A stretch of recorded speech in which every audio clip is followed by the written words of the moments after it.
Good Wednesday morning, South Carolina Weather Watchers. I am the host for South Carolina Weather, Jesse Peterson, and let's go ahead and talk about your Wednesday forecast. Looking at South Carolina right now, no rain is falling right now.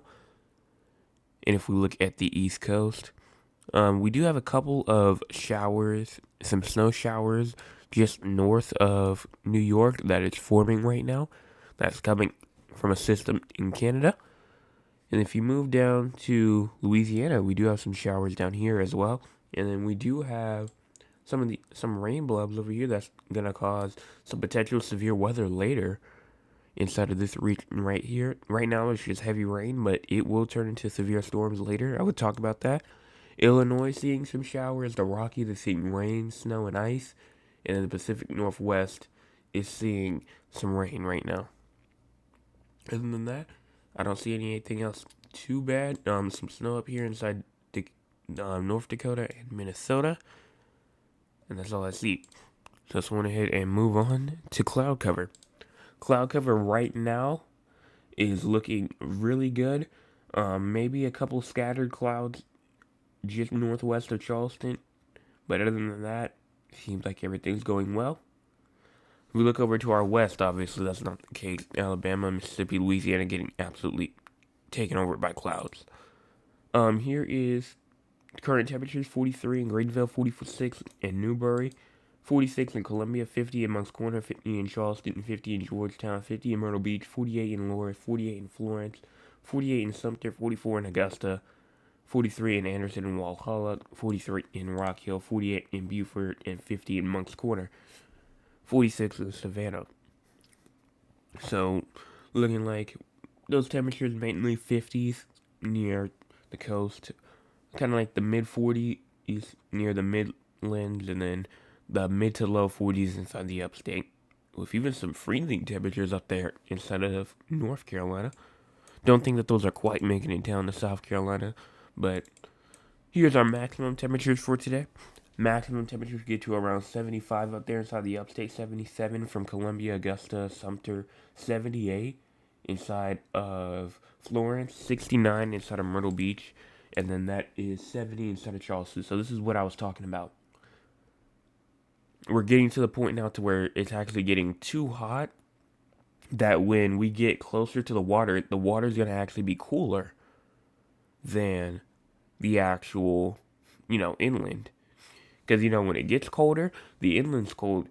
When it gets warmer, the inland gets warmer. Because if you don't know, the water stabilizes the coast, or stabilizes the temperature of the coast, so it keeps it at a regular temperature and does not make it too hot nor too cold.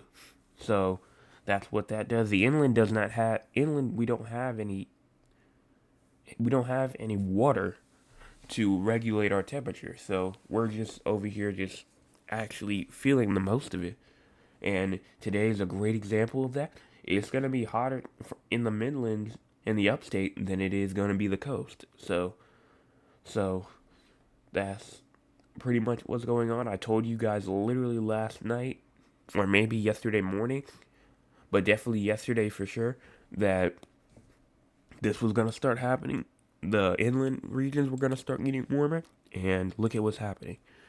Our 24-hour max wind gust, we might have some max wind gusts around 15, 17 miles per hour throughout the coast, but everyone else 10 to 14 miles per hour. That's pretty much all you're going to see. No precipitation is expected for the next 24 hours. And let's go ahead and talk about the Storm Prediction Center's outlook. We do have a slight risk of severe thunderstorms for Kansas City, Overland Park, Kansas City, Kansas, Topeka, and Olathe, Kansas. This does include a 5% chance of tornadoes, a 15% chance of damaging winds, and a 15% hatch risk of damaging hail.